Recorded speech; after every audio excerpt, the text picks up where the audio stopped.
No, always.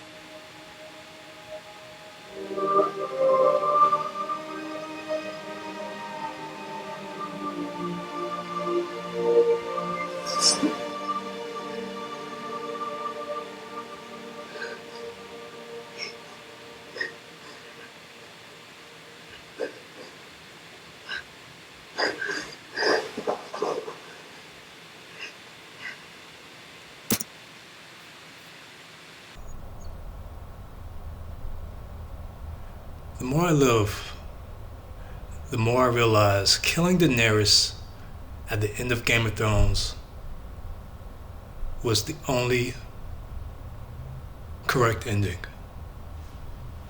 The fact is that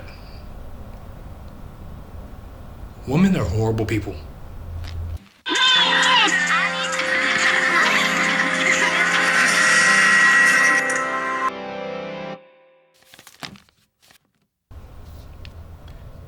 To be frank, Daenerys was the symbol of justice and hope, integrity.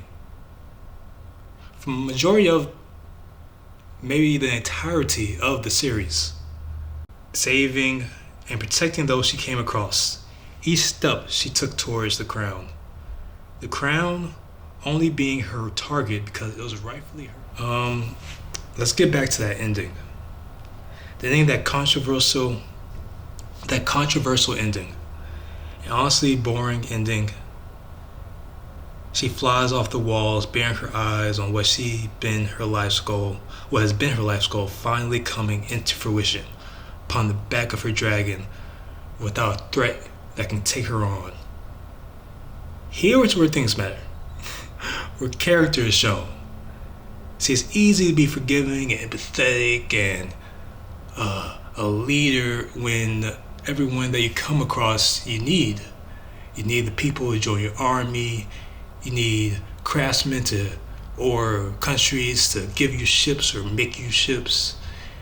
You need people to spread the word. And put all that aside, I think it was Charlemagne. Not that one. Guy from the Breakfast Club. I think he says a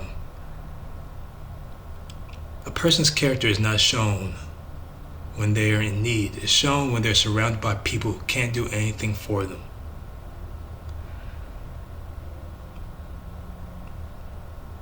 This was that moment for Khaleesi, the mother of dragons. It was her moment, and she went across that, wall into Westeros. She set that mother on fire. She burnt that city and the people and claimed her crown. But it didn't stop there. After she got her victory, she got her throne, she made everything happen. And now what? What happens now? The moment that Khaleesi crosses those walls into Westeros, that's her moment. That's her moment to show her character, to really give the example of the world that she wants to and the world that she promoted really throughout the series.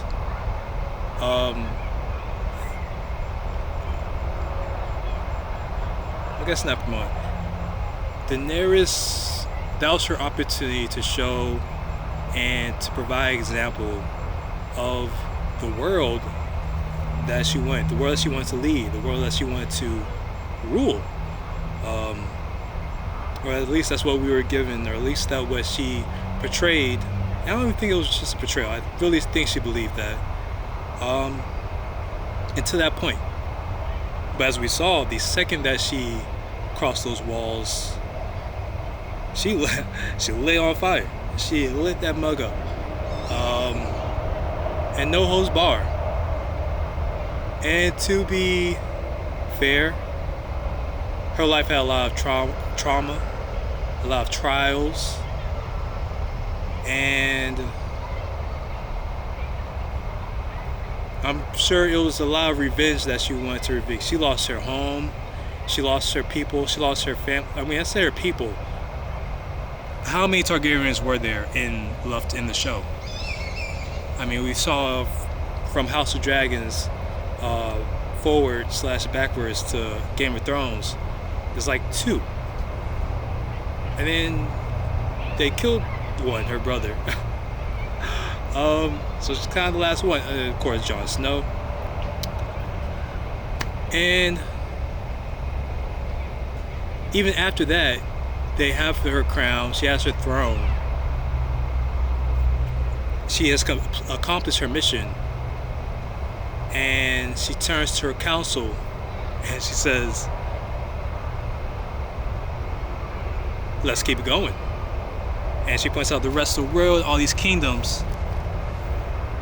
And she's ready to set those places on fire as well. And I think people hated that ending. Disregarding all of that, we can see similarities of how this is shown in real life.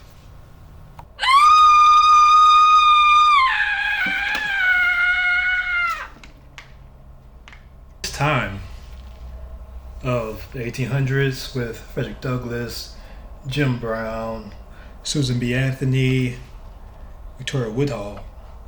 You really gotta get the picture of America at the time. I don't know if you'll be able to relate since it was 200 years ago. They had rampant brothels. I'm talking about we had even politicians that frequented brothels. They would stay there. Like you could spend the night. You could. In the story of Other Powers, I can't remember whose husband it was. There's a lot of different characters that they presented and went into. He would leave his family for months at a time, or maybe a month at a time, just to go to a brothel. Just leaving his wife and his newborn child to basically fend for themselves. Leading his wife to then go crazy and having to be hospitalized. They're doing a lot of that as well, a lot of hospitalization of women because they couldn't maintain their mentality, I suppose. I guess they weren't strong enough. They had a lot of raging. The American economy wasn't as strong, so there were a lot of, what do they call it? I think they call it food insecurity. I think that's the new phrase they have for it. A lot of time they would take their anger and their insecurities off on black people. I'm doing bad for myself, so now I'm going to burn this orphanage down. They had cases of that. That's in the book. And I think we really looking at all that together. A lot of drug usage. Did I say drug usage? A lot of drug usage. A lot of heroin. People loved heroin at that time. There was a lot of depicted that was very very well delved in the story of, not the story, but in the telling in Other Powers was the rise of spirituality. The main American religion was kind of losing on the foothold, and a lot of people were falling into spirituality, they were looking for fortune tellers. They used to be fortune tellers. They would travel all across America, and people would gather around just to get their fortune told. This was also around the time where the spiritualists said they could talk to their dead, and people's dead relatives would come up. I don't know if you know anything about Houdini. He had a lot of opinions about those people, if you know that story. So this is the time that women didn't have a lot of power, and so it's hard to even know what would be like if they could. Since I almost parallel that time for women to Khaleesi before her redemption, before she was able to fight and get back everything she did. So now I suppose in today's time, with all the progress that has been made, this is the closest example that we have of Khaleesi making it over the wall. And you have to think, well, and 200 years later, things do look different, but have things changed? And if you're not sure if things have changed, then maybe it's time to shift blame, or maybe it's time to look at yourself.